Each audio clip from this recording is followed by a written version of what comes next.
حضرت بلال چھت کے اوپر زمین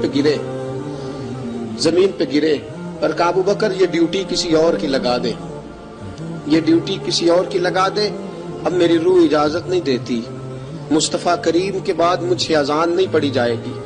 رسول پاک کا وصال ہوا نا، حضرت بلال نے منہ سے لفظ ہی کوئی نہیں ادا کیا، کسی نے اپنا دکھڑا کسی انداز میں سنا لیا۔ حضرت عمر نے کہا، جس نے کہا حضور وصال کر کے گردن اڑا دوں گا۔ حضرت عثمان غنی نے کہا خبردار کوئی مجھے آ کے نہ بتائے کہ مصطفیٰ وصال کر گئے۔ حضرت علی المرتضیٰ رضی اللہ تعالیٰ عنہ نے فرمایا نہ بھائی میرے مصطفیٰ پر تو موت آتی ہی نہیں، جس طرح آپ لوگوں پہ سب لوگوں نے اپنے اپنے اظہار کر لیے نا، بلال نے کسی کو دکھ بتایا ہی نہیں۔ ایک کونے میں بیٹھ کے نا حضرت بلال اکیلے آنسو بہاتے رہے، کسی کو بتایا ہی نہیں، اکیلے روئے۔ ایک شخص کہنے لگا یار بلال بولتا نہیں، کہا نہ بلاؤ اسے۔ عصر کی نماز کا وقت ہوا نا تو وہ بلال جو کعبے کی چھت پہ بغیر سیڑھیوں کے چڑھ گیا تھا، وہ بلال جو کعبے کی چھت پہ بغیر کسی سہارے کے چڑھ گیا تھا، اس بلال کو کہا کہ بلال چل ذرا آذان پڑھ، مسجد کی چھت پہ چڑھ جا۔ حضرت بلال کئی بار چڑھے اور کئی بار گرے، کئی بار چڑھے اور کئی بار گرے۔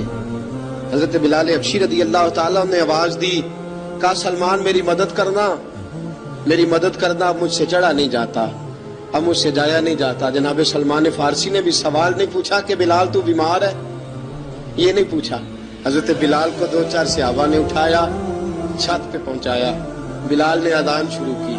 جب کہا نا اللہ اکبر اللہ اکبر، وہ آواز جس میں بڑا سوز ہوتا تھا، بڑی درد، بڑی بلندی ہوتی تھی، بڑا جوش خروش ہوتا تھا، آج وہ آواز دب گئی۔ جب بلال نے کہا نا اشہد ان لا الہ الا اللہ، حضرت بلال رضی اللہ تعالیٰ عنہ نے تھوڑی دیر روک کے سانس لیا۔ جب کہا نا اشہد ان محمد الرسول اللہ، جو سارے چپ کھڑے تھے نا ان میں سے ایک بابا رو پڑا جس کا نام ابو بکر صدیق تھا۔ جب حضرت ابو بکر صدیق کی آنکھ میں آنسو آیا تو حضرت بلال چھت کے اوپر زمین پہ گرے اور کہا ابو بکر یہ ڈیوٹی کسی اور کی لگا دے، یہ ڈیوٹی کسی اور کی لگا دے، اب میری روح اجازت نہیں دیتی، مصطفیٰ کریم کے بعد مجھ سے اذان نہیں پڑھی جائے گی۔ آپ نے واقعہ سن رکھا ہے کہ ایک بار صحابہ نے بلایا، دوبارہ آئے، حضور خواب میں ملے، کہا بلال تو آتا کیوں نہیں؟ بلال چھوڑ کے چلے گئے تھے، فرمایا اب میرا یہاں دل نہیں لگتا۔ ملک شام کے شہر حلب میں چلے گئے تھے، چھوڑ دیا تھا مدینہ منورہ، اب میری نگاہوں میں جچتا نہیں کوئی، جیسے میرے محبوب ہیں ایسا نہیں کوئی۔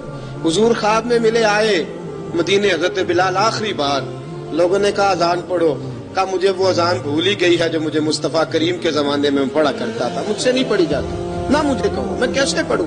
امام حسن اور حسین نے آ کے دامن تھاما نا تو کہا بیٹا میں تمہاری نانی کا بھی نوکر رہا ہوں، میں تمہاری ماں کی چکی بھی پیستا رہا ہوں، مجھ سے کوئی فرمائش نہ کر ڈالنا، میں نے نوکری کی ہے اور مجھے اگر اللہ نے توفیق دی تو میں تمہارے بچوں کے پیر بھی دھویا کروں گا۔ لیکن امام حسن رضی اللہ تعالیٰ عنہ نے فرمایا بلال ایک بار تو اذان سنانی پڑے گی۔ سنائی بلال نے اذان۔ کوئی گھر مدینے میں ایسا نہیں تھا جہاں سے رونے کی آواز نہ آئی ہو۔